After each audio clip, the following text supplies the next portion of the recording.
Harris Playground. Hooray! This is the Deron Harris Podcast. Here's your host, Deron Harris.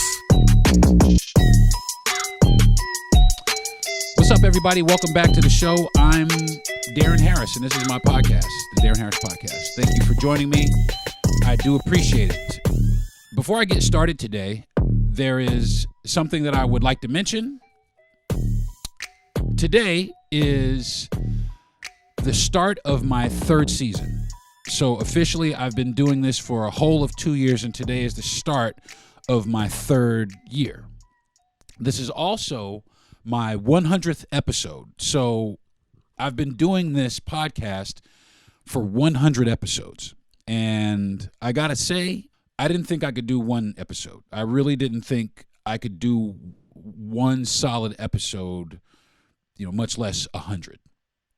When I started, I was a little all over the place, so I had to write segments, and I had to, kind of keep myself on task in a bunch of different ways. Like I had too many segments, but then after a while, it got to the point where what I wanted to talk about started to stretch out a little bit. I didn't have to have so many like hokey fanoky type sessions. I didn't have to have a segment for this and a different segment for that, and then I'll be back after this. And I didn't have to do that because what I wanted to talk about really started to resonate with me. So I began to speak freely from my heart as opposed to trying to make something that was fabricated. So today, I want to say thank you to everybody who has joined me on my podcast, and I want to say thank you to the platform that I have my podcast on, which is the Podcast Playground. I really, really want to thank you guys, and that's the platform that hosts my podcast. But I'm on every podcast platform thanks to them. Every single one. So you can find me on Apple. You can find me anywhere. Google. It doesn't matter. You can find the Deron Harris Podcast anywhere. And I have Gentry Thomas and my producer Jay Yandel to thank for that. I really do thank you guys. And most importantly, the people listening to the podcast. I want to thank y'all, man, because without you, I would be talking to myself. And for a while, I thought I was really talking to myself. Because in the beginning, I would have a podcast, and they would come back, oh, man, you had 7 listeners today. That was awesome. The 7 listeners to me was awesome. I appreciated the 7, and I still appreciate those 7 listeners, even if they don't listen anymore. Even if the people who don't listen to my podcast anymore, or they stop by and they figured that it wasn't their cup of tea, I thank you anyway. Thank you so much anyway for giving me an opportunity to talk to you. I'm also this guy. If you want, you could jump on my Instagram and you can hit my DMs, and if there's something that you want to talk about, if there's something that you feel close to, if there's something that bothers you that you want to hear about, shoot me a DM, man. I will sit down and I'll create a podcast. If you're really serious about it, maybe you can even sit and jump on the podcast with me. I'm always down to have people on my podcast. I'm always down to have people come and sit in Zoom call with me, or if you're in town locally, you can sit in the studio with me and talk about whatever issues or whatever ails you. I talk about anything. I talk about things that are specifically like close to me. Like I suffer from what's called MDD, which is major depressive disorder. I've been suffering from that for quite a long time, and I also suffer from extreme anxiety. And I sit in this room right here, and this is one of my outlets to the world, because I do go out, but I don't really get down like that, or not anymore. But I'm working my way back to that, which feels good. So that's one of the things I do talk about in my podcast, and that's one thing that I am conscious of when I do deliver my podcast to the people that are listening is, how is your state? How is your mental state? How is your mental state? And that's one of the things that I'm really concerned about is, how is your mental state? And are you okay? Because it's a lot of times I wrestle with things, and I know, man, if I have anxiety, the rest of the world I mean, the world is not a good place right now. It just isn't a good place right now. And I know there's a lot of people out there suffering and going through a lot of things. And I just want to know that those people out there are all right. I really want to know that. That really is important to me. So, again, I want to thank everybody for joining me for my podcast and your continued support. And I promise I'll try and give you better content. The more I do this, I'll try to give you more content. I am this guy. I am an inflammatory motherfucker. Okay, I am inflammatory. I will talk about some things that may come across as uncomfortable. Some people may feel very uncomfortable about the things that I talk about, but make no mistake about it, I'm uncomfortable about it too, and that's one of the reasons that I talk about it, because I don't want to be uncomfortable about it, and I don't want anybody else to be uncomfortable about it. I want people to have dialogue about it. I want people to talk about it. I want people to say, I was listening to this podcast and this guy was talking about something, that's what I want. But, that remains to be seen, So if anybody wants to listen, any further, man, on my Instagram pages or anything, I'm actually live on my Instagram right now as I'm doing my podcast. But if anybody on my Instagram wants to join, my name is Deron Harris. It's right at the top, and it's the Deron Harris Podcast. You can come check me out anytime you want. I'm always podcasting. I podcast once a week, and like I said, this is my 100th episode, and man, like I said, I want to thank everybody. So what am I talking about today? Today's podcast is something that, my producer and I, he's my best friend, my producer and I, we talk about a lot. And believe it or not, I mean, we enjoy talking about this because it just opens up the lane so much more. It just opens up so much more information, so much more. I mean, and both of us are very inquisitive, and we ask a lot of questions, and we keep each other on our toes. My best friend is, 6 foot, blonde, blue eyes. That's just who he is. And he produces my show, and he's the reason I actually do this podcast. He's the one who puts me up to it, because I didn't think I could do it. Him and my wife, those are the people that put me up to it. But him and I, we were having a conversation the other day about white fragility and what is white fragility. What is that? I didn't hear the phrase until maybe a couple of months ago, and I was kind of curious about it. So, white fragility refers to a concept introduced by sociologist Robin DiAngelo. It describes the defensive reactions or discomfort that some white individuals may exhibit or feel when confronted with discussions about racism or their own racial privilege. The term suggests that these defensive responses can hinder productive conversations about race and perpetuate systemic inequities. And I want to say it is very, very important. It's very essential that when we discuss things like that, that we discuss things with empathy and come from a place of love, and we are going to receive a lot of diverse perspectives and things of that. And we have to understand that this is pretty much how we live. But I have, however, experienced some white fragility with some of my friends. Now, my producer and I, we talk about it a lot, and he does not really exhibit any white fragility. He's able to sit down and have, long-lasting conversations. We talk about this shit for hours. Hours. We talk about race relations and, the things that could be good for it and things that are bad for it and how we can get by certain obstacles that we're facing today. We talk about this kind of shit all the time. We talk about it pretty much every day. We talk about some sort of subject on race every day, and it is always positive. Sometimes it gets heated, but it never gets to the point where he feels like I'm attacking him or he feels guilty. It's never like that. It just comes from us sitting down discussing what society is like today. But I do have friends that do exhibit some sort of this white fragility. And I'm not going to say any names, but I do have friends that do feel some sort of close personal attack when we talk about anything regarding race. And I try and express to him, listen, you don't have to feel that way. You don't have to feel like, nobody's attacking you. Nobody said your name particularly to when we started talking about the subject. Nobody said your name. So, I wanted to, one of the reasons, and this is one of the reasons I'm actually doing this podcast today, because I actually want him to listen to it, because I want him to internalize and understand and feel where I'm coming from when we talk about certain things, because it'll happen when we start talking about, a lot of times when we talk about politics, it happens.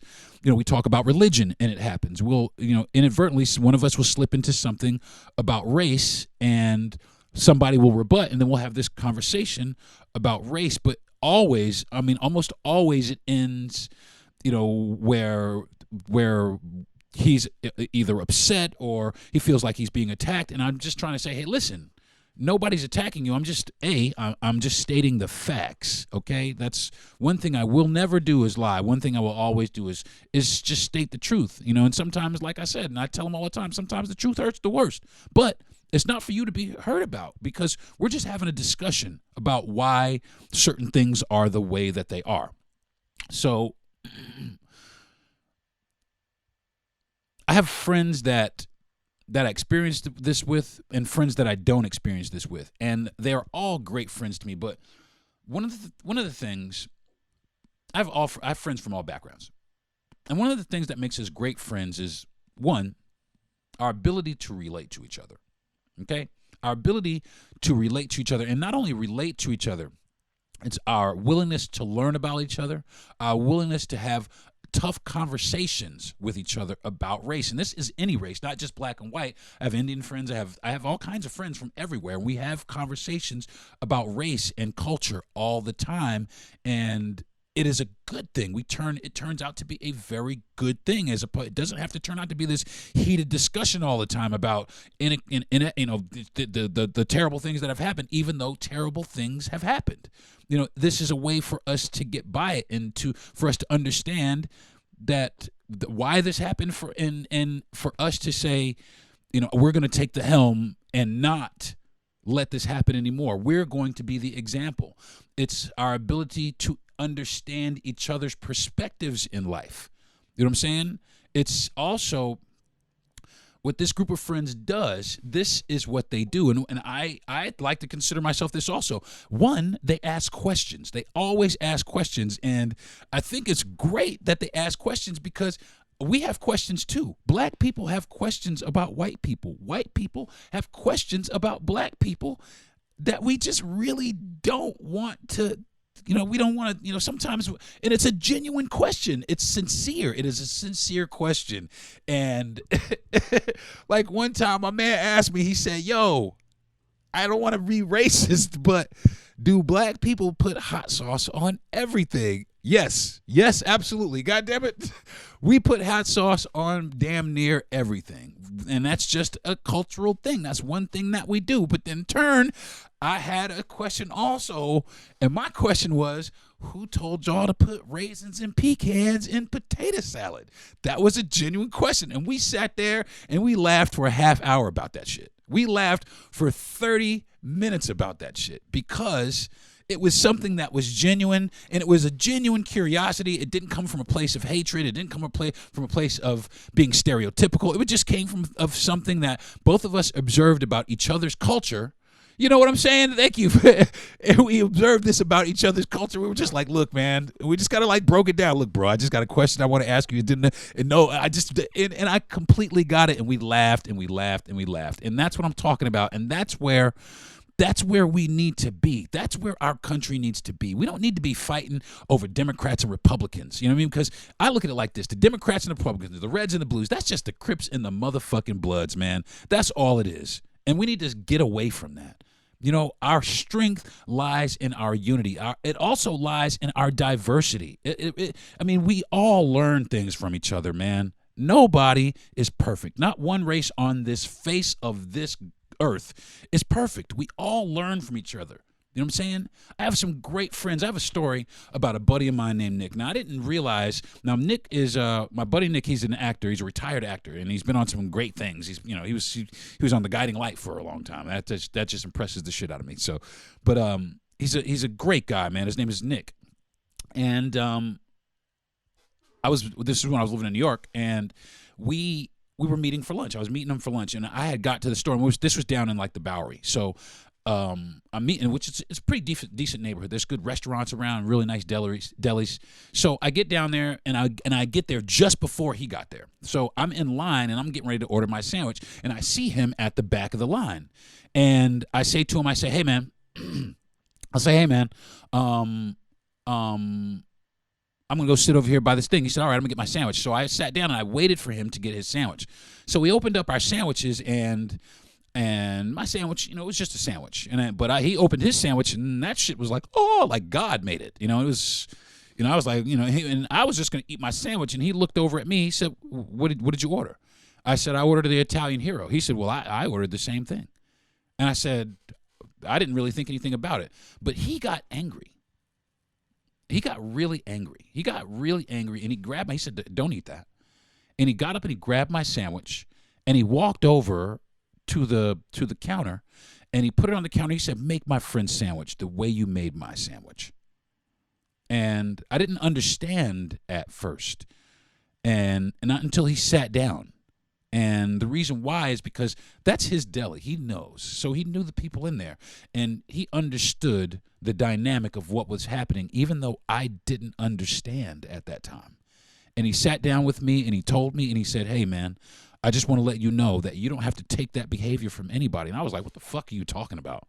And then he explained to me what was going on. This guy just made my sandwich because of who I was and the neighborhood that I was in. And I didn't really think anything about it. I was hungry. I would have ate it anyway. But he made it. It was a very classy thing. It was a very, very classy thing for him to do to show me that hey man, not everybody's like that. Not everybody is like that. Okay. And it made me feel good. Like I'll say again, my producer, the guy who produces my show, he is my best friend. And all podcasting bullshit aside, if you talk to me sideways out of your mouth, this guy is gonna beat your ass. I'm not playing. And then he's gonna sit down and finish his cocktail because that's who he is. That's who he's always been. You know what I'm saying? I'm 54 years old on July 3rd. Me and this guy have been friends since we were 16 and 17 and 18. He's been with me through every phase of my life. All the hard things I've ever gone through in my life, this man has been right there by my side. And that is a bond that would have never existed if we did not sit down and try our best to learn about each other. And now, if this motherfucker was going to rob a bank, I'm driving the car. You know what I'm saying? If he kills somebody, I'm Al Callens. We driving to the border, my man. You know what I'm saying? Because that's my dog, man. You know what I mean? Because he has shown me time and time again that not only does he not feel that fragility, but he is an advocate for unity amongst our races and for everyone else involved. He is an advocate for that and always has been. This is one of the few people that I know that could move around the hood just as comfortable as he can move around any place else. And the reason why is because he is accepting of our culture. He is accepting of who we are as people, and vice versa. We are accepting of who he is as people. We are accepting, and that's the thing we all have to get to. But so many of us, we wear these hats and try to put people in office that we think will align with these ideologies. I'm not talking right or left, or I'm not talking any specific group, because it's both groups. Okay, at the end of the day, we are all being played. We're all being played by what's being played out on politically here in our country. Because while I watch CNN and I watch some Fox News and I watch news outlets and I see all this arguing and all this angst, but right here where I live, man, the ladies next door, they got a nice old southern drawl, but they're the sweetest old ladies you ever want to meet in your life. You know what I'm saying? I live in a town. When I was a kid, this is where my grandmother was. My grandmother was a hardworking lady. She cleaned a house for a living for a lady. And that house where I'm at right now is really literally directly across the street. Now, the house itself isn't there. The garage portion is there. But I remember that house because my grandmother cleaned that house every to a Wednesday and every Friday or Saturday or something like that. But the reason I really remember it is because the lady who owned the house, the old white lady who owned the house, she was fragile, but she was the nicest thing in the world to us. She treated us like we were her kids. She always went to bat for my grandmother, even though my grandmother cleaned her house, and I asked my grandmother later, because, after a while I was on some militant shit. Yo, you shouldn't be cleaning the house for the white man and all of that bullshit. But my grandmother said that she volunteered to do it because the lady that was this, and I was like, that is the most amazing thing, because sometimes we look at things and we don't understand the dynamic. We don't understand the dynamic. We just don't understand, and we take it from there, and we launch our own opinions about what's happening, and we form our own biases, and that's wrong. And we do that without asking anything. We do that without confronting anything. We do that without saying, "Hey, I got a question." We have to start asking questions. We got to start asking questions. And that's as simple as that. So I'm going to take a quick, fast break. Oh, my sister just joined. Hey, sissy, how you doing? I love you so much. I really do. I was just about to go to break, but I was, just to kind of recap before I do go to break, I'm talking about white fragility. And I'm going to go to break. And when I come back, I'm going to go through some of the examples of what white fragility are and why it hurts America, and what maybe we ourselves can do about, not necessarily making people feel comfortable, but making it okay for people to say, say what they want to say, and that, as long as it comes from, like I said, a genuine place of curiosity and not from a place of hate. Because that's the problem. We need to get rid of the hate and get back to the curiosity. Because when we get curious, we learn things. When we hate things, we don't. I'm Deron Harris. I'll be right back.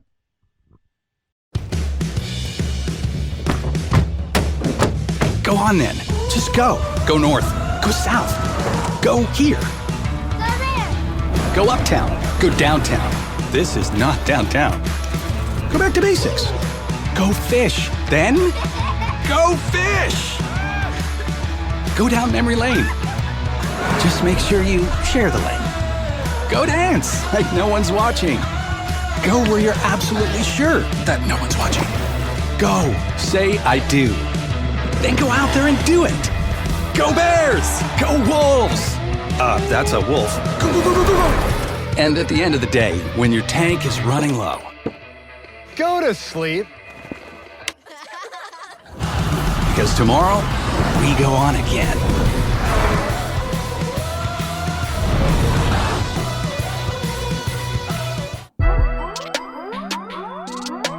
Now, back to the Deron Harris Podcast.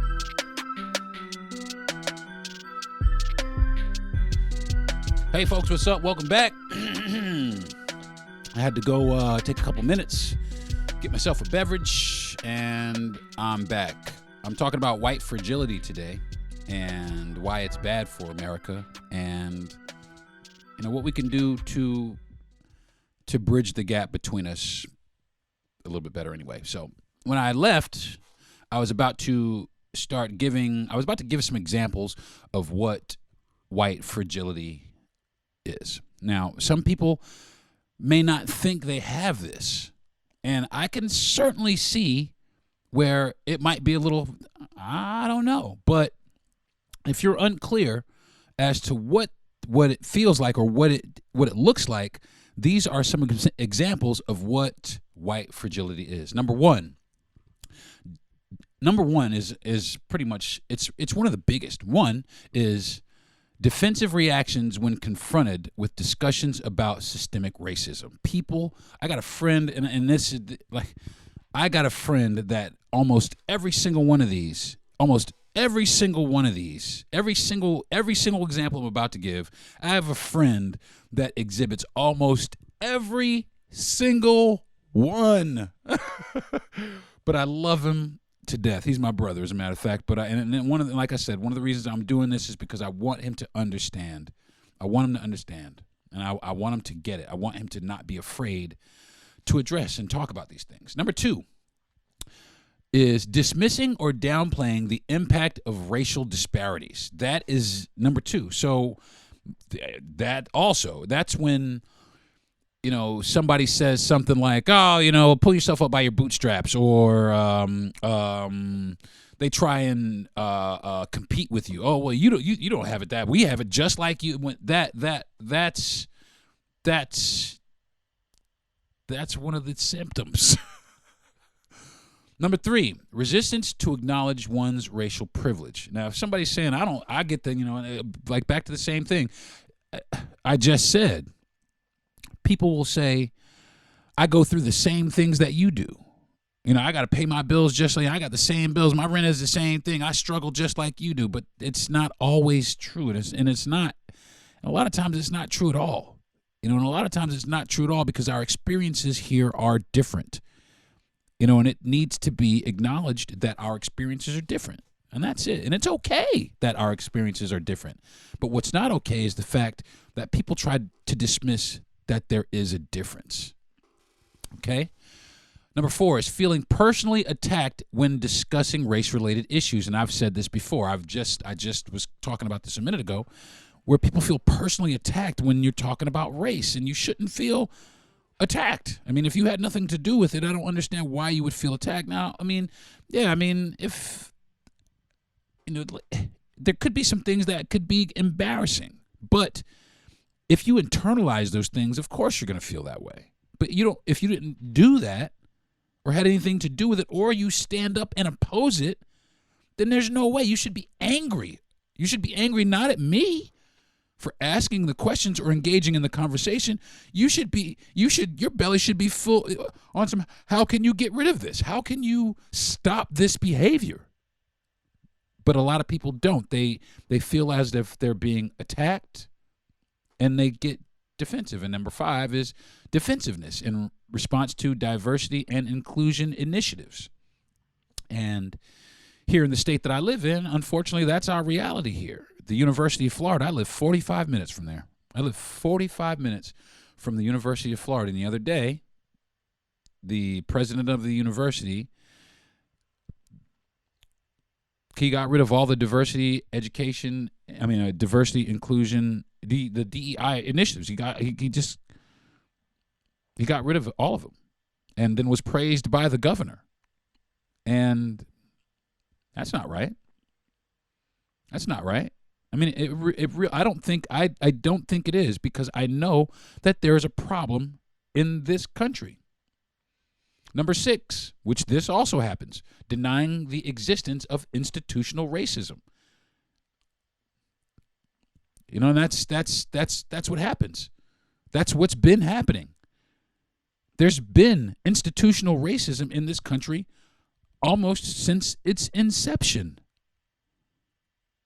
And to deny the fact that this happens is just, it's just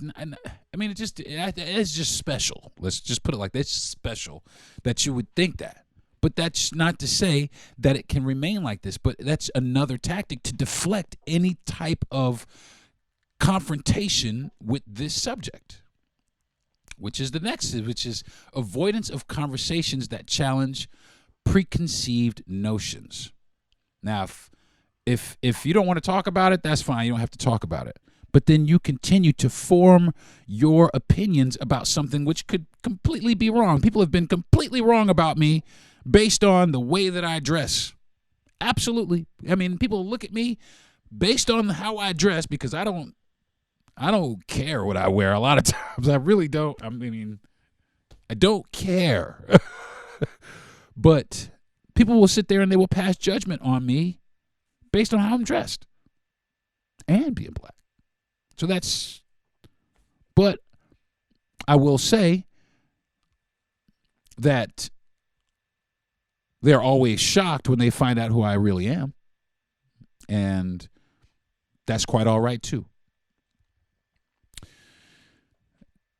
Number 8, insisting on colorblindness as the solution to racial issues. My buddy does that a lot. I'm colorblind. I don't see color. I do have a buddy who is actually colorblind. He has problem seeing different hues, actually, medically. But my one friend, that's one of his go-tos. Man, I just don't see color, man. Well, you have to, because it's there. You have to. Because if you say that you don't see color, you're basically saying that you don't see our individualism or our differences or our culture or anything dealing with that. Everything is just a broad stroke, and it's not. And it really is. And that's a quick way to get out of feeling uncomfortable about a situation. Number 9, unwillingness to accept historical injustices and their lingering effects. Now, a lot of people do this. You know, my buddy does it from time to time, but we have recently been able to sit down and, you know, because I give him things. I give my friend homework assignments. Now, sometimes he does it, and a lot of times he doesn't because he's uncomfortable. It's uncomfortable for him to watch. I told him to watch a documentary on Netflix called The 13th, if anybody has watched it. If you haven't watched it, I think it's still on. Go watch it. It's excellent. And it's hurtful. It will hurt your feelings. It will hurt your feelings. And I mean, it really is a tough watch, but it is worth every second because you learn so much. And while my other friend has watched it, my one friend has not. And I know 100% that's because the subject matter makes him feel uncomfortable. And we've got to stop that. We've got to get to a point in our country where we are comfortable discussing racial issues so that we can come up with solutions for the things that are happening here. Again, if you didn't get it, the name of that documentary is called The 13th, and it's on Netflix, and it's about the 13th Amendment, which was the amendment that abolished slavery. Number 10, rejection of the idea that cultural appropriation can be harmful. I'm just going to kind of go through some of these now. Number 11, perceiving discussions about race as an attack on individual character. Now that I will stop at. That happens a lot where if I say something like about, you know, something that happened, you know, like the issue, like I'll give you a perfect example. I was sitting down talking to my buddy about what happened with George Floyd. And that was just, you were talking about George Floyd and Trayvon Martin, what happened with those guys. And nobody even mentioned race, but he immediately jumped to, you know, well, white people experienced this, you know, and hey, man, don't dodge that, okay? It's not a contest, okay? It's not a contest, okay? And I don't want it to be. It doesn't need to be. It's not a contest, and nobody's attacking you. Nobody's attacking the white race. Nobody's attacking. I just said how shitty it was for those people to have died like that. And it took to a whole nother, you know, so much to the point that we argued and ended up hanging the phone up on each other. Just on some, well, you know what, the fuck you too, click. And which hurt my feelings. Because that's one of my best friends in the world. I consider this person to be my brother. You know, and I just want him, it is one of the things that is on to get this person to understand. Number 12, minimizing the significance of racial microaggression. That happens a lot. Number 13, reacting defensively when asked to examine unconscious bias. Now that's my buddy all over. That's my buddy and he babbles. And one of the things when I know I got him caught up against the, he's gonna know I'm talking about him right now. If I catch him up against the wall, he'll say something like, "Well, I understand that," but actually, he's trying to understand it and doesn't quite grasp it. But the one thing I will give him credit for is that if you leave him alone for a minute, he will sit there and work through it. I gave him, like I was saying, there was another documentary. There was something else that we were discussing. We were talking the difference between country food and soul food. And I was telling them that country food is soul food. Country food, the label was taken off of soul food and given country food. And we got into a big argument about that. Okay. Go watch this documentary. It's called High on the Hog, and that also is on Netflix.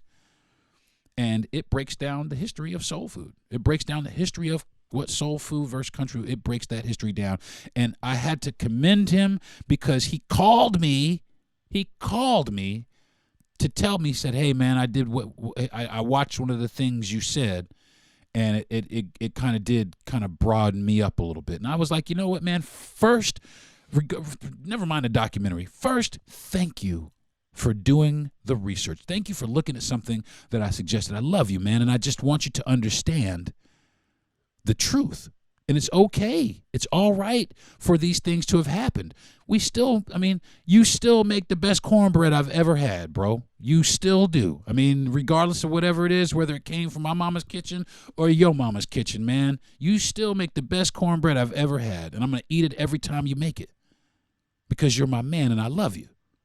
You know what I'm saying? And it doesn't matter what color you are. I know you can burn just like everybody else. You know what I'm saying? And I embrace that. And I know you know.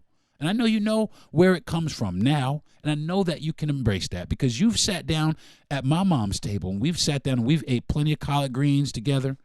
We've eaten plenty of, black-eyed peas and rice together. We've eaten plenty of this stuff together, man. And we know from my table to your table, it's still the same love, bro. It's still the same love.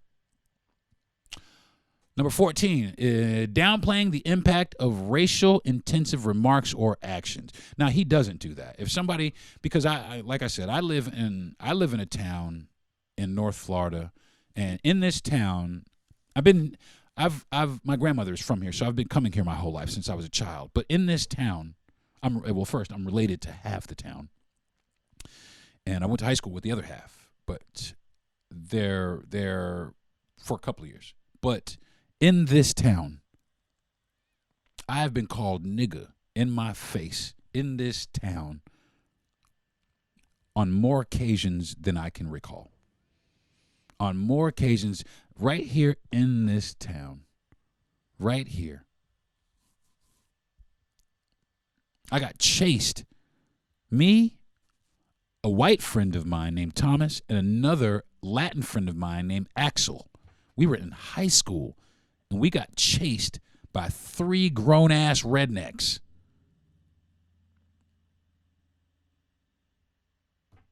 What do?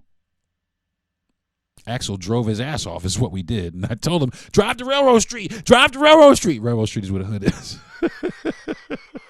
And they rode right on by. I said, park the car. What? Park the car. And that was kind of... I guess that was kind of some black privilege that I flexed there because I told him to pull up. At the time, Railroad Street here in this town was pretty. It was one of them streets. But I rolled right up there and I got right out the car like I was right at home because I was. And I told them to get out of the car like you're at home because you are. Because you guys are home here, man. These people here. They see what's happening, and they're not going to let these 3 grown-ass men beat me up, beat you up, or you up, regardless of what color you are. because they understand the fundamental thing that was happening in that situation is that what those men were doing to the three of us was wrong. And all them people on that little hoodie strip of Railroad Street, they stood right next to us, and they put their arms around and those people rode right on by. And my Latin friend and my white friend, that happened to be the same night that we were all out till 6 o'clock in the morning, and we shouldn't have been. But my friends learned right there that a lot of the things that they had been told, a lot of the things that they had perceived weren't true at all. And those guys are still my friends. And this was back in high school. Those guys are still my friends. Number 15, discussing the experiences of marginalized groups as exaggerated. Now, my friend does do that. It's not such a big deal. Yes, the fuck it is. Yes, the fuck it is. I mean, I'm sorry. It's a big deal, man. And the reason why it's not a big deal is because you keep saying that it's not. But everywhere all around us, it is. It's one of the hugest deals in our country, the racial divide, if not the biggest. The racial divide, and then the political divide, in my opinion, which kind of, that they're kind of one and the same right now. And it really shouldn't be. It really shouldn't be. And it makes me so sad to see such a beautiful country with such beautiful people in it fighting about something so fucking stupid. It's just ridiculous. It's just stupid. And we shoulder up and we embrace it. And people, and I hate this too, man, people stand up and they hide behind Jesus and they hide behind the flag. I pledge allegiance to the flag to get rid of everybody that don't look like me. That's fucking dumb, man. But we continue on that path because nobody wants to ask any questions. Nobody wants to have the tough conversations. Nobody wants to sit down and try and reason. Nobody wants to sit down and say, hey, listen, how can we get together on this? I've seen a few shorts or reels on Instagram of some, I saw one black guy do it. I saw a couple redneck guys do it, and I saw one Spanish guy do it.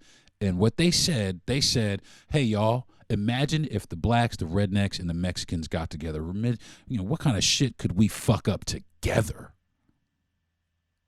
And I got goosebumps. I have goosebumps thinking about that. Because really, man, what could we do together? Not to mention, as long as we're divided like we are, we look weak as fuck around the world. We just look weak.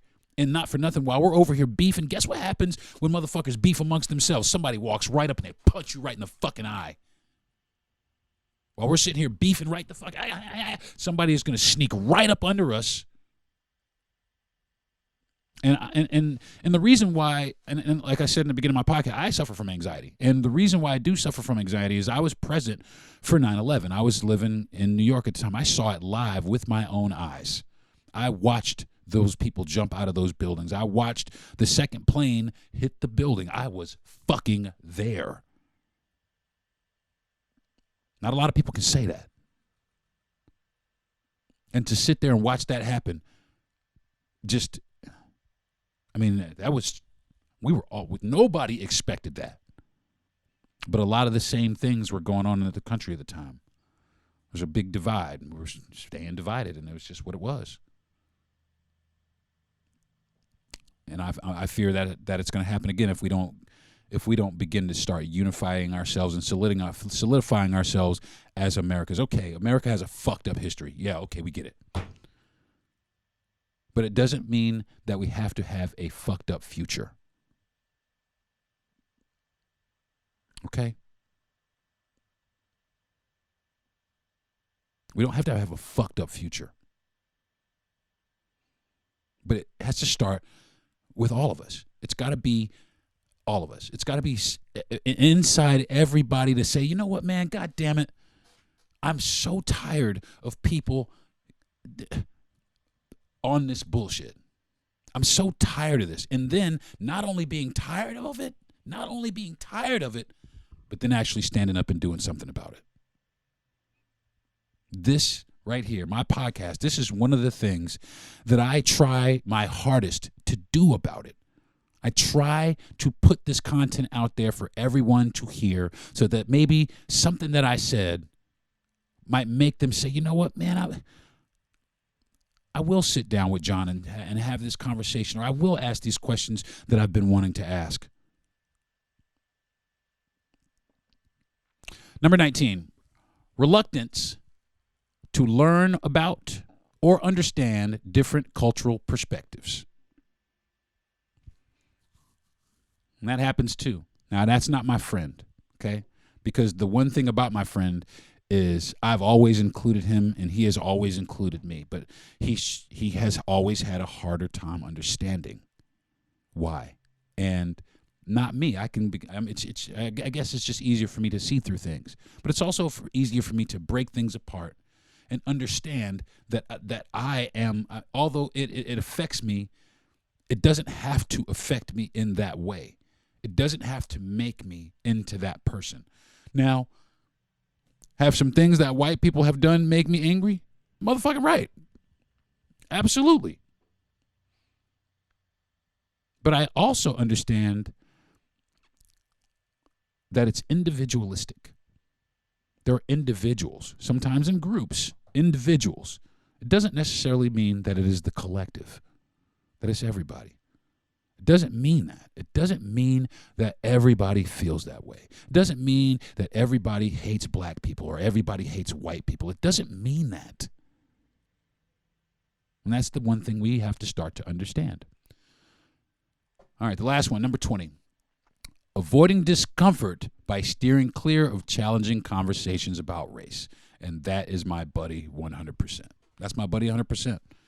And I don't want him to feel uncomfortable.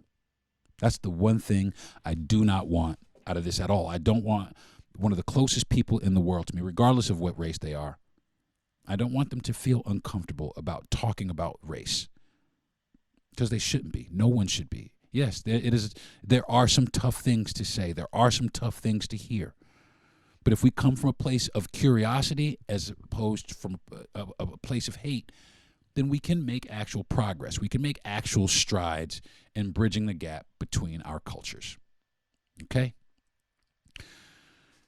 In conclusion, white fragility hurts America because we are unable to have real and meaningful conversations about race. It prevents us from learning more about each other and our perspective in our respective ethnic groups. And I think that right there is the key to really making America a great place. You know what I mean? So I think that's going to do it for this episode of the Deron Harris Podcast. First, I want to thank everybody again for staying with me for 100 episodes, y'all. Thank you. I appreciate that.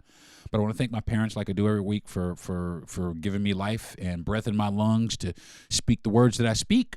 I want to thank my wife for being just the absolute, the most motivating person in my life. My wife is absolutely amazing. I'll have her on the show one day so you guys get to, you can meet her and talk to her. But my wife is amazing.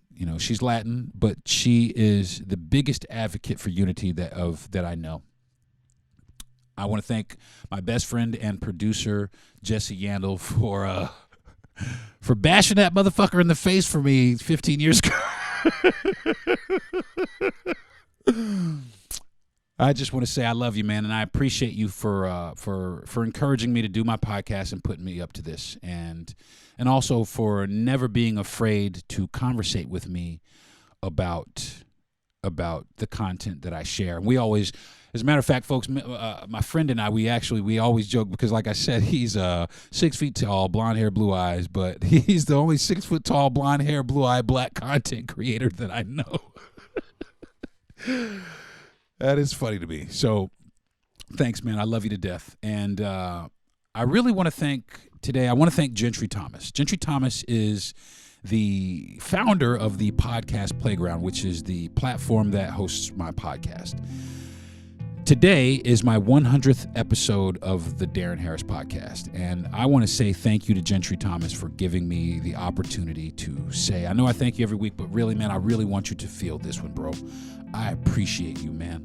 I love you to death. I appreciate you. I appreciate you. I appreciate you. And thank you so much for enabling me to have a platform to touch people. So, and lastly, I want to thank everybody who has listened to my podcast. And I want to thank the people who have stuck with me throughout the couple of years that I've been on. And hopefully I've given you better content, and I will continue to give you better content. I will try as hard as I can to give you the best content I absolutely can. Every time I come on, sometimes it's better than others. Sometimes I feel it, sometimes I don't. But I'm always going to try and put my best foot forward to try and give you guys good educational content, something to talk about, something to motivate you. I'm going to do my best to do that for you. And again, I thank you so much for listening. Thank you to the people who listen and don't listen anymore. Thank you to the people who've never listened but will listen in the future. I want to say thank you to everyone. So, with that being said, I think that's going to do it for me. You guys have a wonderful week, and I will see you next week. This is Deron Harris, and this has been the Deron Harris Podcast. Peace. You've been listening to the Deron Harris Podcast. Subscribe to the show, give a good rating, and everything you need to know is at DeronHarris.com.